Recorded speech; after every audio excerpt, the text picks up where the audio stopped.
नमस्कार दोस्तों, अंबाला के चुनावी अपडेट में आपका स्वागत है। और इन दिनों अगर अंबाला की सियासत की बात की जाए तो आए दिन हर घड़ी हर पल कोई ना कोई नया अपडेट सुनने को मिल रहा है, नई चर्चा अंबाला में चल रही है। कल देर रात भी एक ऐसी ही खबर सामने आई थी कि भाजपा नेता संदीप सचदेवा ने बीजेपी को अलविदा कह दिया है। इस खबर का काफ़ी जगह खंडन भी किया गया और खुद संदीप सचदेवा इस समय हमारे साथ मौजूद हैं। सचदेवा जी, सीधे आपसे पहले मैं ये जानना चाहूँगा, आज संदीप सचदेवा किस पार्टी में है?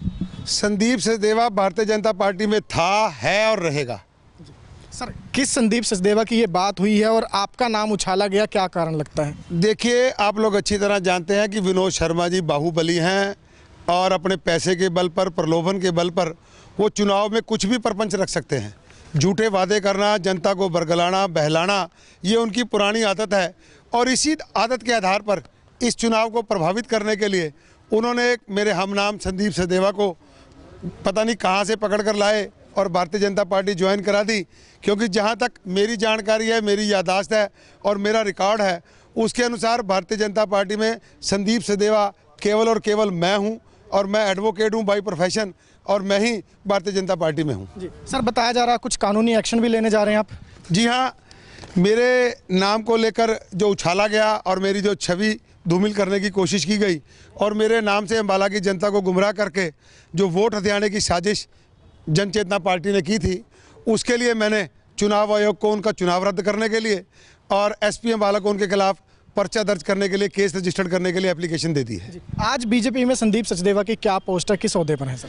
मैं भारतीय जनता पार्टी का अंबाला नगर निगम का चुनाव का संयोजक हूँ और मुझे ये बताते हुए भी हर्ष हो रहा है कि पार्टी ने कल जो मुख्यमंत्री की रैली और कार्यक्रम है, उनका भी सारा जिम्मा और संयोजक का कार्यक्रम मुझे ही सौंपा है। जी सर, कल मुख्यमंत्री आपने बताया आ रहे हैं। इस तरह की जो चर्चाएं चल रही हैं, कभी पार्टी के से लोग छोड़कर भी जा रहे हैं, जेन्युइन भी छोड़कर जा रहे हैं और आपके नाम को कल रात उछाला गया, क्या लगता है किस चीज़ को दर्शाती है इस तरह की राजनीति? ये राजनीति सीधा सीधा दर्शा रही है कि विपक्षी दल बौखलाहट में है। अब वो केवल और केवल भारतीय जनता पार्टी के बड़े चेहरों के नाम को उछालकर जनता को गुमराह कर रहे हैं कि भारतीय जनता पार्टी कमज़ोर हो रही है, जबकि वास्तव में भारतीय जनता पार्टी बहुत तेज़ी से नगर निगम के चुनाव को जीतने की तरफ जनता के आशीर्वाद से बढ़ रही है। और इसी कड़ी में मुख्यमंत्री जी के आने से पहले वो लोग इस ढंग से इस काम को उछाल रहे हैं कि शायद इसका कहीं लाभ उनको मिलता हो, परंतु ऐसा होने वाला नहीं है और ये केवल और केवल विपक्षियों की बौखलाहट है। सर, बौखलाहट की आपने बात की, विपक्षी कह रहे हैं कि कल मुख्यमंत्री आ रहे हैं, राज्य मंत्री, केंद्रीय राज्य मंत्री अंबाला के चुनावी मैदान में कूद चुके हैं, जबकि ये लोकल जो चुनाव है वो है, ये बीजेपी की बौखलाहट नजर आ रही है। ये कहना उन लोगों का मानसिक दिवालियापन है, राजनीतिक दिवालियापन है, क्योंकि उन लोगों के पास ना तो कोई नेता है ना कोई नीयत है। स्थानीय चुनाव किसका है? भारतीय जनता पार्टी के कार्यकर्ताओं का। भारतीय जनता पार्टी की आज प्रदेश में सरकार है, भारतीय जनता पार्टी की आज केंद्र में सरकार है।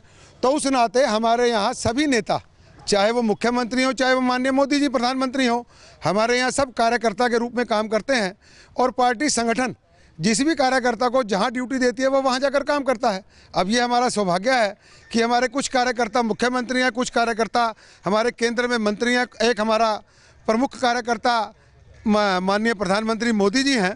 तो हमारे यहाँ कार्यकर्ता चुनाव में काम कर रहे हैं। अब उनके पास ना नेता है ना नीयत है, तो इसलिए ये उनकी बौखलाहट है। तो बिल्कुल नेता है ना नीयत है और ये बौखलाहट है। और ये बड़ी खबर इस समय आ रही है कि बीजेपी के संदीप सचदेवा आज भी बीजेपी में काबिज हैं और बीजेपी के लिए ही वो काम करते हुए अंबाला चुनावों में नजर आएंगे। अपडेट देते रहेंगे, जुड़े रहिए हमारे साथ।